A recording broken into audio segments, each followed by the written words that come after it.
بسم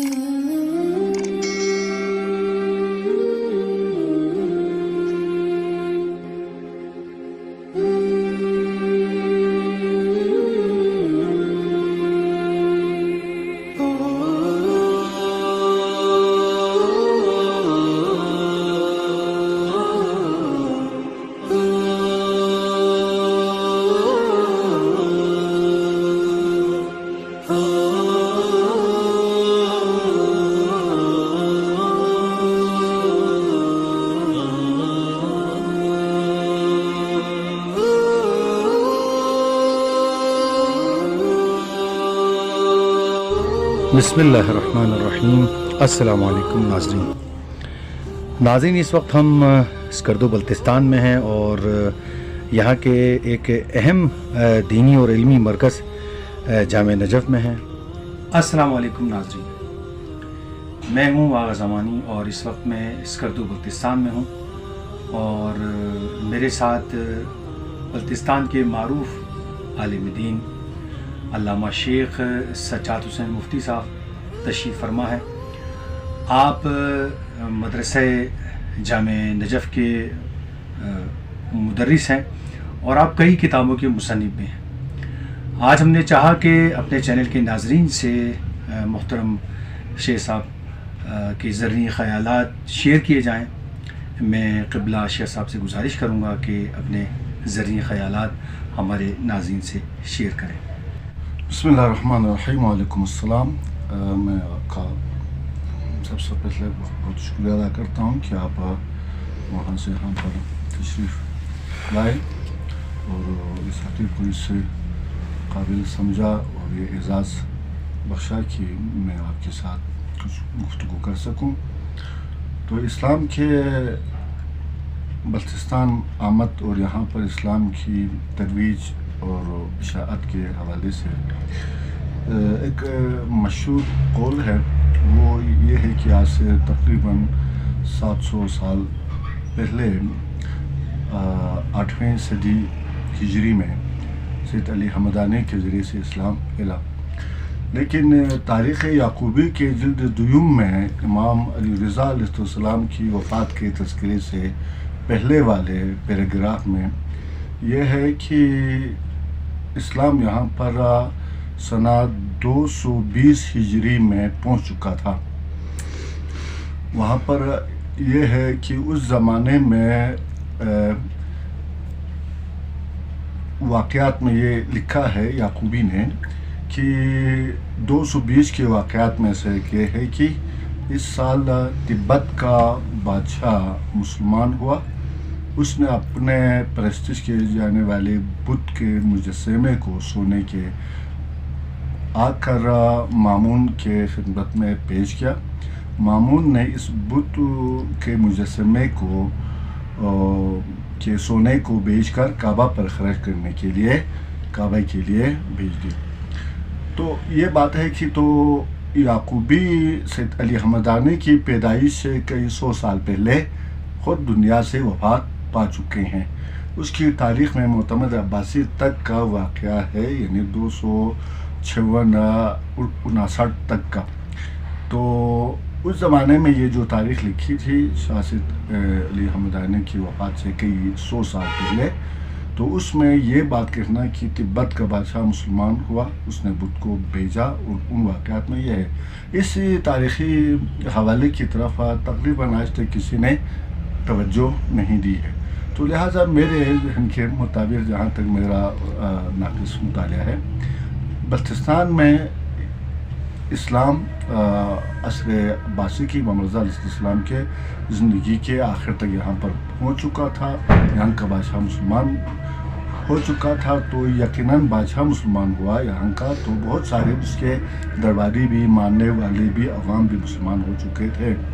تو یہ سلسلہ چلتا رہا۔ البتہ بعد میں کچھ نشو و فراز شاید آئے ہوں، اس کا دائرہ کچھ تنگ ہو چکا ہو، بڑھ چکا ہو، اور پھر سید علی حمدانی رحمۃ اللہ علیہ تشریف لانے کے بعد پورا خطہ مکمل طور پر مسلمان ہو چکا ہو، یا ان کی تبلیغ کے لیے انہوں نے اس کو مشن کو مکمل کیا ہو۔ اور اس سے پہلے چونکہ بدھسٹ تھے تو بدھسٹ کو مکمل طور پر یہاں سے انہوں نے ہی فارغ کر دی ہوں. تو یہ ایک ہے یہاں پہ اسلام پھیلانے کے حوالے سے، اسلام آمد کے حوالے سے.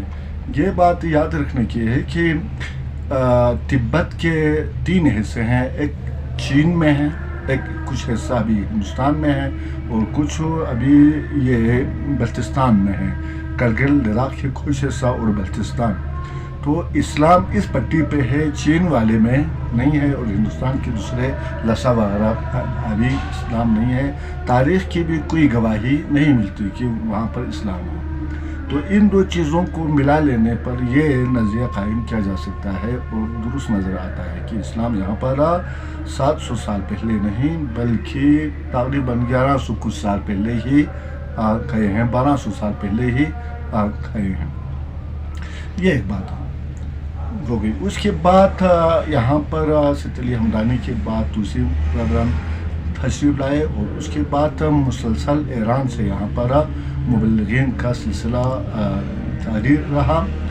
وہ کشمیر سے ہوتے ہوئے یہاں آتے تھے، یہاں پر تبلیغ کی، اور آخری ایرانی مبلغ جو یہاں پر آیا اور یہاں پر رہا، اور ان کی اولاد آج بھی بلتستان میں موجود ہے، وہ ہیں محمد عراقی بت شکن. وہ سید علی حمدانی کے خلیفہ اسحاق قتلانی، اس کے خلیفہ محمد نور بخش علیہ الرحمہ، اور ان کے خلیفہ قاسم فیض بخش. قاسم فیض بخش کے زمانے میں محمد عراقی بت شکن کشمیر آئے، وہاں سے بلتستان آئے، اور پھر وہ یہاں پر انہوں نے مذہب حبشہ کی تشکیل نو کی. ان کے لیے کتابیں دی. یہاں پر آداب و رسوم فراہم کے.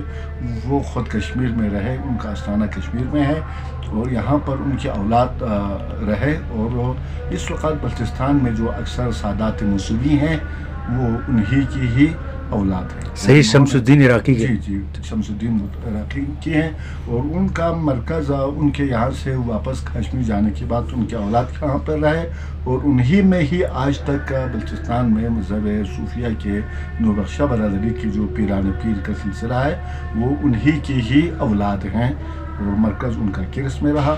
اور یوں وہ اسلام آباد میں ایران سے دوسرے مبلغین بھی تشریف لائے. تو کچھ عرصہ مذہب تصوف میں رہنے کے بعد شاہ سید نوربخش کے فقہی کتاب فقہ احمد وغیرہ پر عمل کرتے رہے. پھر ایران سے نئے مبلغین آئے کچھ عرصے کے بعد. تو پھر انہوں نے بتا دی کہ بھئی زندہ مجتہد کی بھی پیروی کرنی چاہیے فقہی احکامات میں، چونکہ جو 12 امام کو مانتے ہیں تو پھر وہ اپنے ہر زمانے میں زندہ مجتہد کی رہنمائی میں اپنے شرعی زندگی گزارتے ہیں. تو اس تبلیغ کے تحت رندو، اسکردو، شگر، کھرما میں بہت بڑا خطہ، بڑی تعداد نے اپنے تقلید جو ہے نا وہ شاہ سید محمد سے زندہ مجتہد کی طرف وہ منتقل ہو گئے. اور خپلو میں اور دوسرے کچھ علاقوں میں کچھ لوگ اب بھی شاہ سید علیہ الرحمہ کی تبلیغ ان کے تقلید میں ہیں، یعنی ان کے فقہی کتاب پر وہ عمل کرتے ہیں. اور ابھی تو ماشاءاللہ 21ویں صدی میں، اور یہ 1442 ہے، تو یہاں آنے میں پھر سینکڑوں علماء کی کاوشیں ہیں، زحمتیں ہیں اور تبلیغات ہیں، جن کی وجہ سے یہاں پر اسلام کا عقیدہ، اسلام کے اعمال، اسلامی فکر، اسلامی سوچ، اسلامی رویے، جہاں تک میں سمجھتا ہوں اللہ کی فضل سے دن بدن یہ ترقی کی طرف ہے، بہتری کی طرف ہے، استحکام کی طرف ہے، اور انشاءاللہ آئندہ اس سے بھی آگے بہتر کی طرف ہم جا سکتے ہیں. اچھا شیر صاحب، یہ ہمیں یہ بھی بتائیے کہ اس زمانے میں ظاہر ہے وہ زمانہ بہت پرانا تھا، جیسے آپ نے بھی بیان فرمایا شروع میں اپنی گفتگو کے کہ کوئی 700 سال ایک روایت کے مطابق، بعض روایت کے مطابق کوئی 1000 سال پہلے یہاں اسلام آ گیا تھا. تو اس زمانے میں ظاہر ہے سڑکیں نہیں تھیں، تو یہ کس راستے سے مبلغین آتے تھے اور کس طرح آتے تھے، کس طرح جاتے تھے، اس کے بارے میں بھی تھوڑی سی معلومات فراہم کیجیے. بسم اللہ الرحمن الرحیم. بلتستان میں جتنے بھی جو اسلام کے حوالے سے مبلغین آئے وہ ایرانی یا عربی تھے. تو عرب سے اس وقت تو آتے تھے، تو پھر بصرہ سے پھر ایران کے قم سے آگے آ کر مشہد سے ہرات سے کابل، پھر وہاں سے وہ ہندوستان میں ہوتا تھا، تو پھر کشمیر سے کرگل سے کھرما سے پھر اسکردو بلتستان سینٹر میں، اور پھر یہاں پہ یہ تبلیغات ہوتے تھے. تو وہ راستہ تھا، تو یقیناً اس وقت کا وہی معروف راستہ تھا. تجارتی راستہ بھی تقریباً اسی طریقے سے ہی ہوتے تھے، اور وہ کافی آج سے کوئی 100 سال تک 90 سال تک پہلے بھی، بلکہ 80-90 سال پہلے بھی بہت سارے ہم نے بزرگوں کو سنا، دیکھا بھی ایک دو بزرگ کو کہ جو یہاں سے گئے تھے زیارات کے لیے، تو وہ بھی یہاں سے جاتے تھے افغانستان، پھر کابل، پھر ہرات، پھر مشہد، پھر اس راستے سے وہ بصرہ سے ہوتے ہوئے حج کو جانے والے، پھر جنوب کی طرف جا کے سعودی عرب کے میں جاتے تھے، اور پھر جو عراق میں جو زیارت کے لیے جانے والے تھے، تو پھر وہ بصرہ سے ذرا شمال کی جانب اڑ کے کربلا وغیرہ جاتے تھے. تو یہی نارمل راستہ تھا، اور اسی سے مبلغین بھی تشریف لایا کرتے تھے. اچھا، ایک تاریخ تو شیخ صاحب یہ بھی ہے نا کہ جو اس زمانے میں مبلغین بلتستان یا تبت آتے تھے، وہ سب سے پہلے خپلو گئے تھے. اس حوالے سے کچھ بیان فرمائیں گے؟ سب سے پہلے خپلو کی تو کوئی تاریخی ریکارڈ نہیں ہے. اچھا. چونکہ راستہ جو تھا وہ اس وقت کا، خپلو والے بھی جب بیرون دنیا کے ساتھ رابطہ کرنا چاہتے تھے تو ان کے سامنے 2 راستے تھے، یا نبرا کے راستے سے چلے جائیں لداخ اور پھر وہاں سے آگے چلے جائیں، یا وہ کھرمن کے راستے سے چلے جائیں کرگل، پھر وہاں سے آگے دنیا کے ساتھ رابطہ قائم کر لیں. یہ 2 راستے تھے. جہاں تک مبلغین کا تعلق ہے، وہ تو ہمیشہ کھرما ہی کے راستے سے آئی. ٹھیک. البتہ کھرما سے آنے کے بعد کیرس تقریباً اس وقت کے جو صوفیہ کرام آئے تو وہ سنگم پہ ہے خپلو، اسکردو، شیر وغیرہ کے، تو تقریباً ان کا مرکز کسی حد تک کیرس میں رہے ہوں. اور یوں کیرس چونکہ خپلو کا حصہ ہے انتظامی طور پر، پہلے بھی خپلو کا حصہ سمجھا جاتا تھا، آج بھی ڈسٹرکٹ رانچی ہی کا حصہ ہے. تو اس زاویے سے تقریباً خپلو کا کوئی بتا دے تو یہ کسی حد تک معقول ہے. لیکن آئے ہی راستہ خپلو سے ہوں، یعنی لداخ آئے ہوں، اور لداخ سے آئیں گے تو پھر چھوڑبٹ کا راستہ ہے. لداخ سے چھوڑبٹ آتے ہیں، چھوڑبٹ سے خپلو سینٹر، پھر اس سے آگے. اس ترتیب کا کوئی خاص تاریخی معتبر ثبوت تو کہیں پر میں نے نہیں دیکھا. ٹھیک. بہت شکریہ شیخ صاحب، بہت شکریہ محترم شیخ صاحب. آپ نے بلتستان میں اسلام کی آمد کے حوالے سے ماشاءاللہ ایک سیر حاصل گفتگو فرمائی. اب میں یہ پوچھنا چاہوں گا کہ بلتستان میں ہمارے یعنی یہاں کے رسم و رواج پر دینی اور مذہبی اثرات کے حوالے سے بھی تھوڑی آپ روشنی ڈالیے گا. بسم اللہ الرحمن الرحیم. بلتستان کے جو مجموعی طور پر رسومات ہیں، آداب ہے، زندگی گزارنے کے جو طریقے ہیں، مختلف جذبات، احساسات کے اظہار کا، یا دکھ سکھ کے مواقع پر ان کے مخصوص آداب کے حوالے سے، یا آج کل کے اسلامی ثقافت کے حوالے سے، تو پھر یہ عرض کر دوں، آج بھی مجموعی طور پر 3 ادیان کے اس پر اثر ہے. سب سے پہلے بون مذہب کے اثرات ہیں، جو دستیاب تاریخ میں بلتستان کا سب سے قدیمی وہ ہے. تو اس میں یہ جو کیسرزم وغیرہ کا جو بات ہے اس میں ہوتی ہے، وہ کسی حد تک ایک مادی اور غلبہ، اقتدار، توسیع پسندی اور عقل کا مفادات کے لیے استعمال کرنے کے مجموعی طور پر اس محور پر اس کا چکر ہے، اور اسی سلسلے میں آداب ہے، رسوم ہیں اور اس کے اثرات ہیں۔ اس کے بعد آتا ہے یہاں پر بدھزم، بدھسٹ مذہب آتا ہے، تو پھر وہ خالص روحانیات اور ترک دنیاوی ہر تعلق، ہر لذت، ہر چیز کو نجس سمجھنے اور انسان کے معنوی کمال میں، ترقی میں رکاوٹ باندھنے اور اس کو دکھ درد رنج کا باعث بننے کا سبب قرار دیتا تھا، اور یوں وہ نجات کے لیے ترک دنیا، مکمل رہبانیت کی جو تجویز دیتا تھا بدھ مذہب، اس کے بھی کافی اثرات ہیں۔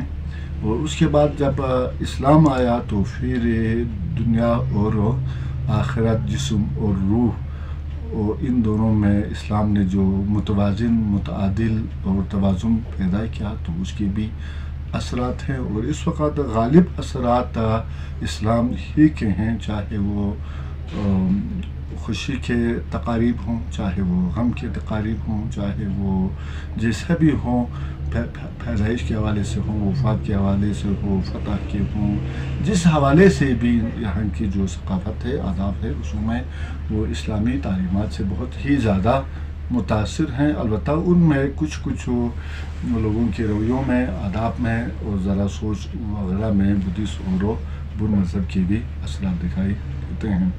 اور اسلام زیادہ تر اس میں چیز ہے، دیکھتے ہیں کہ بنیادی طور پر کہ اسلامی نقطہ نگاہ سے حلال ہے یا حرام ہے، کم از کم اس کا کوئی جواز ہے یا نہیں ہے۔ کوشش کی جاتی ہے کوئی ممنوع چیز نہ ہو، کسی بھی تقریب میں یہ کوشش کی جاتی ہے کہ کوئی ایسا کام نہ ہو جس کا اسلام میں گنجائش نہ ہو، حرام ہو۔ تو لہٰذا یہاں کی جو مجموعی طور پر جو تہذیب ہے، تمدن ہے، اس میں غالب عنصر 95% حصہ جو ہے نا وہ اسلام ہی کے تابع ہے اور اس سے آؤٹ نہیں ہے۔ ماشاء اللہ جو محترم شیخ صاحب، آپ کا بہت بہت شکریہ، آپ نے اتنی ساری مصروفیات میں سے ہمارے چینل کے ناظرین کے لیے وقت نکالا۔ اللہ آپ کو جزائے خیر دے، سلامتی دے انشاءاللہ۔ محترم ناظرین، یہ تھے علامہ سجاد حسین مفتی صاحب، جو کئی کتابوں کے مصنف ہیں۔ آپ نے اپنی گفتگو کے دوران گلگت بلتستان کی ثقافت، خاص طور پر یہاں کی ثقافت پر اسلامی اثرات، بلتستان میں مبلغین کی آمد، اسلام کی آمد اور یہاں پر دینی اور مذہبی اثرات کے حوالے سے سیر حاصل گفتگو کی، اور امید کرتا ہوں کہ آج کی یہ گفتگو آپ کو پسند آئی ہوگی۔ اگر آپ کو ہماری ویڈیو پسند آئی ہے تو اس ویڈیو کو لائک کیجیے اور اپنے دوست احباب کے نمبروں پر شیئر کیجیے۔ اگر آپ ہمارے چینل پر نئے ہیں تو ہمارے چینل کو سبسکرائب کیجیے اور بیل آئیکن کو بھی دبا دیجیے۔ انشاءاللہ پھر کسی فاضل شخصیت کے ساتھ، کسی نئے مقام کے ساتھ اور کسی نئی ویڈیو کے ساتھ حاضر ہوں گے۔ جب تک کے لیے بلتستان سے مجھے اجازت دیجیے۔ خدا حافظ۔